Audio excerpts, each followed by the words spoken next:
পুৰণা পেঞ্চন নীতি বাহাল ৰখাৰ দাবীত যোৰহাট জিলাস্থিত অসম কৃষি বিশ্ববিদ্যালয়ৰ শিক্ষক আৰু অনা শিক্ষক কৰ্মচাৰী সন্থাই দিনজোৰা কাৰ্যসূচীৰে এদিনীয়া কৰ্মবিৰতি পালন কৰে। কৃষি বিশ্ববিদ্যালয়ৰ উপাচাৰ্য কাৰ্যালয়ৰ সন্মুখত বিশ্ববিদ্যালয়ৰ কৰ্মচাৰীসকলে এই প্ৰতিবাদী কাৰ্যসূচী পালন কৰে।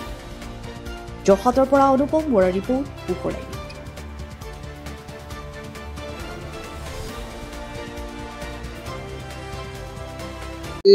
ইংৰাজী 27 নৱেম্বৰ 2025 তাৰিখে অসম NPS কৰ্মচাৰী সন্থাৰ আহ্বান ক্ৰমে আজি দিনজোৰা কৰ্মবিৰতি আমি কাৰ্যসূচী পালন কৰিছিলোঁ।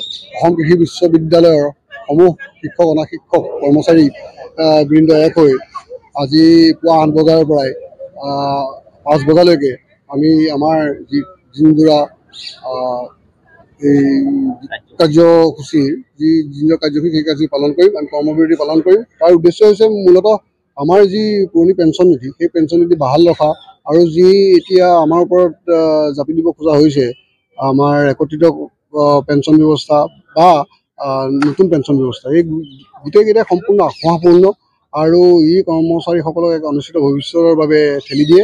গতিকে ইয়াৰ পৰিৱৰ্তে আমাৰ যি নিশ্চিত পুৰণি পেঞ্চন ব্যৱস্থা আছিল তালৈ আমাক পৰিৱৰ্তিত কৰাটো বিচাৰোঁ। আৰু এইটোৱেই যিটো আগতে আছিল আমাৰ OPS বুলি কয়, যিটো আমাৰ পুৰণি পেঞ্চন ব্যৱস্থা, তাক আমি বাহাল ৰখাটো আমি বিচাৰিছোঁ। এই দিনজোৰা কাৰ্যসূচী পালন কৰিছোঁ আৰু আজি দিনৰ 2:30 বজাত আমি আমাৰ প্ৰশাসনিক ভৱনৰ সন্মুখত অৱস্থান ধৰ্মঘট আমি পালন কৰিছোঁ। স্মাৰকপত্ৰ দাখিল কৰিছিলে আমি আজি এতিয়া আমাৰ পঞ্জীয়ক মহোদয়ক ইয়াৰ পিছতে স্মাৰকপত্ৰ দাখিল কৰিম। এয়া সাধাৰণতে আমাৰ যি সদৌ অসম আমাৰ NPS কৰ্মচাৰী সন্থা আছে, আমাৰ সদৌ অসম বিশ্ববিদ্যালয়ৰ মহাসংঘ আছে, সেইসকলে আজি প্ৰায় কেইবাবছৰো ধৰি আমি বিস্তৃত কাৰ্যসূচী লৈ আহিছোঁ। চৰকাৰে আমাৰ কাৰ্যসূচীৰ প্ৰতি কিছু মন দিছে বা নিদিছে, আমি কিন্তু তেওঁলোকে ইমান গুৰুত্ব সহকাৰে কথাখিনি বিবেচনা কৰিছে বুলি আমাৰ বোধ হোৱা নাই। গতিকে আমাৰ তেওঁলোকৰ আহ্বান ক্ৰমে তেওঁলোকৰ পৰিচালনাত আমি আমাৰ গোটেই সৰ্বত্ৰে অসম আমি নিজৰ কাৰ্যসূচী পালন কৰোঁ। গতিকে অনাগত সময়ত আমাৰ যি সন্থা আছে সন্থাই সিদ্ধান্ত ল'ব আৰু সেই সিদ্ধান্ত মৰ্মে আমি আগবাঢ়িম। 20 বছৰীয়া যোৰহাটবাসীৰ একমাত্ৰ ভৰসা প্ৰতিষ্ঠান Riya tea stall.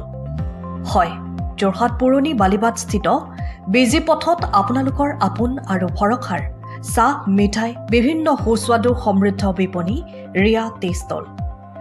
Riya tea ষ্টলৰ দ্বিতীয়খন সংযোজন ৰিয়া টি ষ্টল ৰাইজৰ বাবে মুকলি।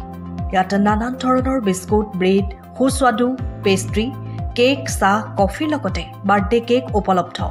লগতে অৰ্ডাৰ মতে যোগান ধৰা হ'ব। তেনেহ'লে পলম নকৰি আহক আপোনালোকৰ প্ৰিয় বিপণী ৰিয়া টি ষ্টললৈ।